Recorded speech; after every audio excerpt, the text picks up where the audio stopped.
Hey guys, and welcome to Beelzebub's Buns channel. Today I'm going to be doing something different than what I normally do. I'm going to be reviewing the Xbox One Hyperkin Duke controller. Not only can you use this on Xbox One, but you could also use it on Windows 10. Those of you who bought the original Xbox back in 2001 will remember that the original Xbox came with these massive controllers that were Microsoft's product, and it looked exactly like this one. Now this is a different company, Hyperkin. It's a third-party company, so it's not actually Microsoft that makes these, but it feels very much like the original. But let's go ahead and break it down, the good and the bad. Now that it's out of the box, let's go ahead and take a look. Oh yeah. You see, I like how there's a company such as Hyperkin that has produced these replica controllers to use on the Xbox One. When the original Xbox came out in 2001, I was not somebody who complained about the size of these controllers. The Sega Dreamcast controllers, those were pretty big. The Nintendo 64 controllers were pretty large as well. So when I first opened up the Xbox box on Christmas Day of 2001, I saw these controllers were definitely huge, but when I started using it, it felt robust and solidified, and I really enjoyed it for what it was at the time. Now, it looks very much like the same kind of controller back in 2001, but there are some differences, noticeable differences once you actually start handling it too, but I'll just go ahead and show you. Let me just flip it over onto its side. And what do you see there? Bumpers. Bumper buttons rather. And I hope that doesn't turn some of you guys off that are hardcore original Xbox controller fans, because this was a good move by Hyperkin. The reason why I say this is a good move by Hyperkin to include these bumper buttons is because many games these days, as opposed to the year 2001, have integrated more commands in their games and ask more from the player. As you can see here, I am playing one of the fastest paced first-person shooter games I have, Titanfall 2, and I thought using this old school controller would be a nightmare in this game. But I was surprised to find out playing Titanfall 2 on this old school original Xbox controller actually felt really nice. But I know the reason why this controller felt comfortable to use in this type of video game was because the bumpers actually alleviated me trying to use the black and white buttons that are just located right above the A, B, X, Y buttons. It's a little bit clustered, so let me show you a close-up. You can see the black button and the white button are just right above the AXBY cluster, and what's interesting is that the AXBY cluster as well as the black and white buttons are canted off to the left and pointed upwards, rather than what we have now where the command cluster AXBY is very much north, south, east, and west. I'm highlighting this because this might be something that will throw off a lot of gamers that are just used to the controllers that we have nowadays. The addition of bumper buttons gives you a break from trying to distinguish between the AXBY cluster and the black and white buttons. And in certain video games such as Halo 3, when the left bumper on my control scheme layout does the same thing as the D-pad, well, it gets a little bit interesting using this controller.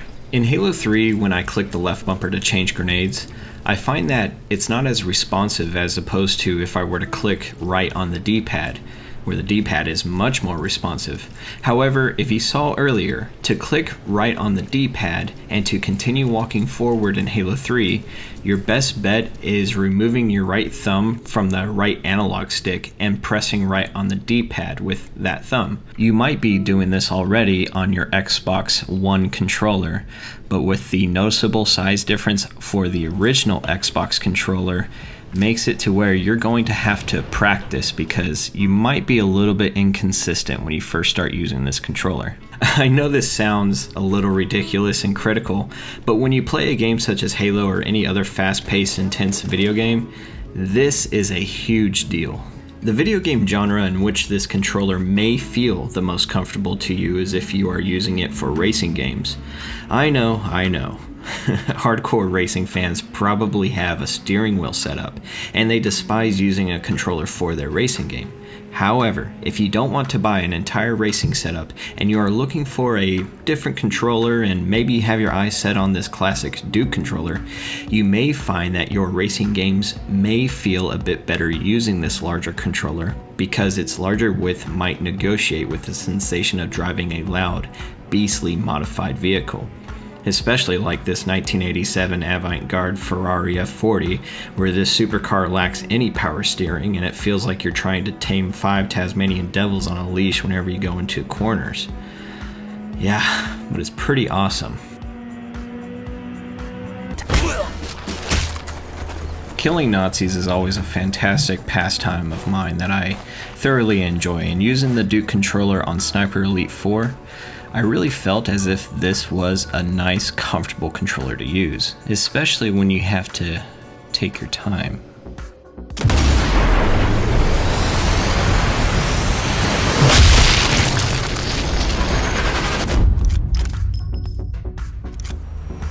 Not all third-person shooter games play well when you are using the Hyperkin Duke controller, however.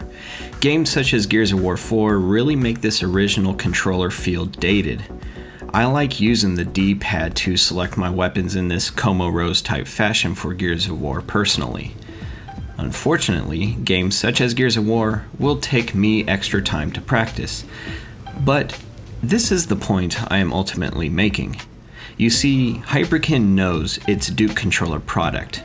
They know the ones that are going to buy this controller are most likely those that enjoyed the Duke controller back in the day when that is all Microsoft offered for the Xbox as far as controllers go. The demand to produce smaller controllers back then, shortly after they released the original Xbox, forced a size compromise, and that size compromise has been the reference size for Microsoft and transpired when they designed the Xbox 360 controllers and the Xbox One controllers, both original and Elite. Hyperkin, on the other hand, treasures the small fan niche this controller is made for. Not only did they take consideration in those who enjoy the original design to some degree, they also took pride in the original Xbox itself. When you turn on the controller, or at any time when you push the home button, the original Xbox startup screen lights up in the middle of your controller. And I love that. Hyperkin also devoted time into not only making a solid black Duke controller, but also the see-through green controller like you see in my video.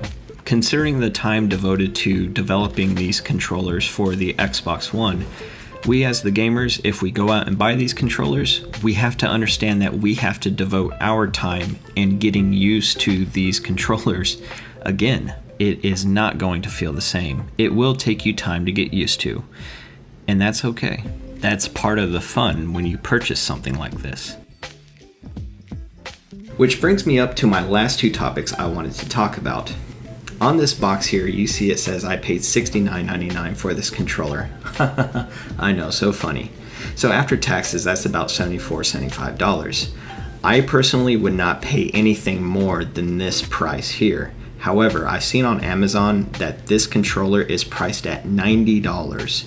And that's not including shipping and handling. And if you don't have Amazon Prime, you're looking at paying north of $100 for this controller. I'm sorry, but it's not worth it. This controller is not wireless. They give you a 9-foot cable to plug in, a USB cable. So 9 feet, that's pretty considerate. I think the original Xbox controller may have been like 10 feet long or something like that. So 9 feet, that's pretty good. Now, I'm not necessarily a stickler about having wireless controllers. However, paying $75, or if you pay more than $100 for this controller, I really thought there was going to be a wireless component to this. I thought this controller would be wireless. But it's not necessarily a bad thing that it's not wireless, because there have been times, and maybe you've had the same encounter, where your controller, for whatever reason, despite how good the Bluetooth is in our Xbox or PlayStation controllers, there are those times where it could be in the heat of the moment where your controller just disconnects for some weird reason. To me, it's only happened, I think, maybe 3 times in the past several years, so it's not very frequent. But when it happens, it's usually at the worst time. You're about to get killed, you're in the middle of a firefight, or you're flying a plane and then your controller disconnects and you go off into the abyss. Whatever it is that you're doing, you really don't want your controller to disconnect. So the fact that this is a controller that has to be plugged in, I wasn't too upset about it because I have more confidence in my controller remaining plugged in if it is literally plugged in through a cable. But with that said, I totally understand why people would be opposed to purchasing a controller that's $75 or more and it's not even wireless. Totally get it. But with that said, I hope you took something away from this video and you enjoyed it. If you did, go ahead and leave a like and go ahead and subscribe to this channel if you haven't already. I did a recent creepypasta named Tunguska Reckoning, so I recommend you check it out. Thank you very much, and I'll see you in the next video. Time to play.